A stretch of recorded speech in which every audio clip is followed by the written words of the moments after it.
നടരാജഗുരുവിന്റെ ഒരു നേരിട്ടുള്ള അനുഭവമാണ് ഇവിടെ ഞാൻ നിങ്ങളോട് പറയാൻ പോകുന്നത്. നടരാജഗുരു ഒരിക്കല് അഷ്ടമുടി കായലിൽ കൂടി ഒരു ബോട്ട് യാത്ര നടക്കുകയുണ്ടായി. അപ്പൊ ആ സമയത്ത് സംഭവിച്ചൊരു സംഭവമാണ്.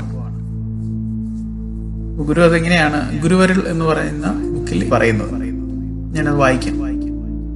ഞങ്ങൾ അഷ്ടമുടി കായലിൽ കൂടി ഒരു ബോട്ട് യാത്ര ചെയ്തുകൊണ്ടിരിക്കുകയായിരുന്നു. നേരം വെളുക്കുന്നതേ ഉള്ളൂ.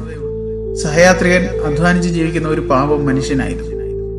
എന്നോട് കുശലങ്ങൾ ചോദിച്ചുകൊണ്ടിരുന്ന ആ ശുദ്ധ മാനസൻ ഞങ്ങൾ അപ്പോൾ കണ്ട ആ വലിയ പള്ളി കടന്നു പോകുന്നതിന് മുമ്പായി നിറഞ്ഞ ഭക്തിയോടുകൂടി തന്റെ മാറിലും നെറ്റിയിലും തൊട്ട് കുരിശ് വരച്ചു. ഒരു നിമിഷം മൗനമായിരുന്നതിന് ശേഷം അയാൾ പറഞ്ഞു തുടങ്ങി, സാർ, ഞാൻ ഗുരുവിനെ കണ്ടിട്ടുണ്ട്. അത് കഴിഞ്ഞതിന് മുമ്പിലത്തെ വർഷമായിരുന്നു. എന്റെ വീടിന്റെ അടുത്തുള്ള ഒരു ധനികന്റെ ഗൃഹത്തിൽ ഗുരു വരുന്നതായി ഞാൻ കേട്ടറിഞ്ഞു. വളരെ നാളായി ഞാൻ അദ്ദേഹത്തെ കുറിച്ച് കേൾക്കുന്നുണ്ടായിരുന്നു. നേരിട്ട് കാണുവാൻ വലിയ മോഹം തോന്നി. അതുകൊണ്ട് കിട്ടിയ അവസരം പാഴാക്കരുതെന്ന് കരുതി ഞാൻ അവിടെ ഓടിയെത്തി. ഗുരു വന്നിട്ടുണ്ടായിരുന്നു.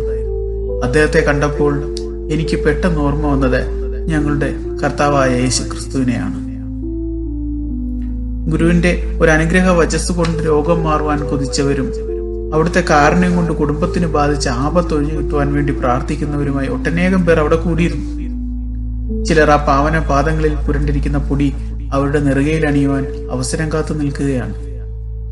മറ്റു ചിലർ ആ വിശുദ്ധ ചരണം കഴുകി കിട്ടിയ തീർത്ഥത്തിന് വേണ്ടി അക്ഷമരായി കാത്തു നിൽക്കുന്നു. ഇങ്ങനെയാണ് പുരുഷാരത്തിന്റെ ഇടയിൽ യേശു മിശിഹ സഞ്ചരിച്ചിരുന്നതായി ഞങ്ങളുടെ വേദപുസ്തകത്തിൽ നിന്നും ഞാൻ വായിച്ചു കേട്ടിട്ടുള്ളത്. എനിക്ക് ഗുരുവിനെ വീട്ടിലേക്കൊന്ന് ക്ഷണിക്കണം. ഞാൻ ആപ്പാടെ കുഴങ്ങി. എന്റെ ഇംഗിതം ഞാൻ എങ്ങനെ ഉണർത്തിക്കാനാണ്? ഞാനൊരു ഏഴ, വിദ്യയും ധനവുമില്ലാത്ത കൂലിപ്പണിക്കാരൻ. എന്റെ കുടിലിൽ ആ മഹാത്മാവ് വരുമോ? അത്രയ്ക്ക് നിന്നയവും ശോച്യവുമല്ലേ? എന്തായാലും ക്ഷണിക്കുക തന്നെ, വരുന്നത് വരട്ടെ. ഞാൻ പറഞ്ഞു തീരുന്നതിന് മുമ്പ് കരുണാനിധിയായ ആ സ്നേഹസ്വരൂപൻ എന്നോടൊപ്പം വീട്ടിലേക്ക് വരാമെന്ന് സമ്മതിച്ചു. ആ സമയത്ത് എന്റെ ഉള്ളിൽ പൊട്ടിനിറഞ്ഞ ആനന്ദം ഞാൻ എങ്ങനെ പറയാനാണ്? അല്പസമയത്തിനുള്ളിൽ ഗുരു എന്റെ കുടിലേക്ക് തിരിച്ചു കഴിഞ്ഞു. പോകുന്ന വഴിക്ക് വാത്സല്യം നിറഞ്ഞ വാക്കുകളോടുകൂടി എന്റെയും കുടുംബത്തിന്റെയും കുഞ്ഞുങ്ങളുടെയും എല്ലാ വിവരങ്ങളും ചോദിച്ചറിഞ്ഞു. വീടിനടുത്തെത്തിയപ്പോൾ ഞാൻ മാപ്പ് ചോദിച്ചിട്ട് മറുവഴി വീട്ടിലേക്ക് ഓടി. ആരാണ് എന്റെ അതിഥി? വീടതിനായി എല്ലാം ഒത്തവണ്ണം ഒരുക്കി വെക്കണ്ടേ? ഞാൻ കുഞ്ഞുങ്ങളെ അവർക്കുണ്ടായിരുന്ന ഏറ്റവും നല്ല കുപ്പായങ്ങൾ അണിയിച്ചു. ഗുരുവിന് ഇരിക്കാനുള്ള കസേരയിൽ ഒരു അലക്കിയ വസ്ത്രം വിരിച്ചു. അതിനടുത്ത് ചന്ദനത്തിരികൾ കത്തിച്ചു വെച്ചു. ഒരു വലിയ പിച്ചളപാത്രത്തിൽ വെള്ളം നിറച്ചു പിടിച്ചുകൊണ്ട് ഞാൻ മുറ്റത്ത് കാത്തുനിന്നു. ഇരുളുകീറി വരുന്ന ആദിത്യനെ പോലെ ആ മഹാജ്ഞാനി എന്റെ കൊച്ചു പടിവാതിലെത്തി. ഞാൻ തന്നെ കുനിഞ്ഞ് ആ പവിത്ര പാദങ്ങളിൽ വെള്ളമൊഴിച്ച് കഴുകി. അദ്ദേഹം ആദ്യം അതിന് വിസമ്മതിച്ചു. എങ്കിലും അവസാനം എന്റെ നിർബന്ധത്തിന് വിധേയനായി. കാരുണ്യദാതാവായ ഗുരു വാത്സല്യപൂർവ്വം എന്റെ ആനതമായ മൂർധാവിൽ തൊട്ട് അമൂല്യമായ അനുഗ്രഹം എന്നിൽ അർപ്പിച്ചപ്പോൾ അതിന്റെ മഹിത ശക്തി എന്റെ അന്തരാത്മാവിന്റെ ആഴത്തിൽ അപൂർവമായ ആനന്ദം നിരക്കുന്നതായി എനിക്ക് അനുഭവപ്പെട്ടു. കഥ ഇത്രയുമായപ്പോൾ നേരം വെളുത്തിരുന്നു. സൂര്യരശ്മിയിൽ ആ സ്നേഹിതന്റെ വികാരഭരിതമായ മുഖം എനിക്ക് നല്ലതുപോലെ കാണുവാൻ കഴിഞ്ഞു. ആ പവിത്രാത്മാവിന്റെ കണ്ഠം നിരുദ്ധമായി. ഗദ്ഗതത്താൽ വാക്കുകൾ അവ്യക്തമായി. കണ്ണുകളിൽ നിന്നും അടക്കുവാനാവാത്ത രണ്ട് വെൺമുത്തുകൾ പുറത്തു വന്ന് കവിളുകൾ നനച്ചു. 2 നിമിഷത്തേക്ക് ആ സ്നേഹവിവശൻ മൗനത്തിൽ ആശ്വാസം കണ്ടെത്തി വീണ്ടും പറഞ്ഞു.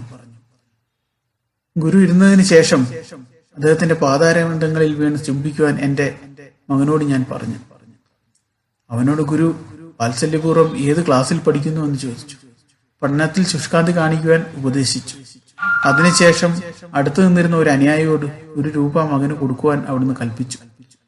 അതവൻ വാങ്ങുമ്പോൾ ഗുരു അവനെ ഉപദേശിച്ചു, ആ പണം സംഭാവനയല്ല. അവൻ വളർന്നു വലിയ ആളായി തീരുമ്പോൾ ആ പണം വീണ്ടും പൊതുനന്മയ്ക്കായി ഉപയോഗിക്കണം. പോകുന്നതിന് മുമ്പായി ഗുരു എന്റെ നേർക്ക് തിരിഞ്ഞ് ഞാൻ ഒരിക്കലും അദ്ദേഹത്തെ ഒരു അന്യനായി കരുതരുതെന്ന് ഓർമ്മപ്പെടുത്തി. ആ സ്നേഹനിധി പറഞ്ഞ അവസാനത്തെ വാക്കുകൾ ഞാൻ ഇന്നും എന്റെ കാതിൽ കേൾക്കുന്നു.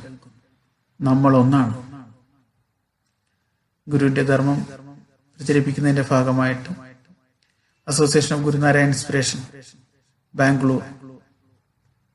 ഗുരു തത്സത്.